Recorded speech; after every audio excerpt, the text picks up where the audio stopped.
talatang ito na ipinapaalala sa atin ni Apostol Pablo.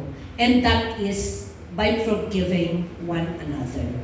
And forgiving one another is releasing emotional indebtedness. Sabi nga dun sa verse 32c, forgiving each other.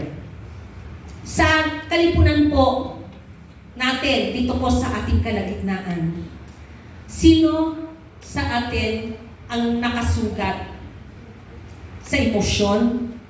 Sino sa atin nasa kabila ng karanasan na ito, ng pagkasugat ng emosyon, ay may kahandaang magpatawad? Yun po ang gusto mangyari ng Panginoong Hesus sa ating kalagitnaan maya-maya lang po. So, releasing emotional indebtedness. Bakit po? Kapag ikaw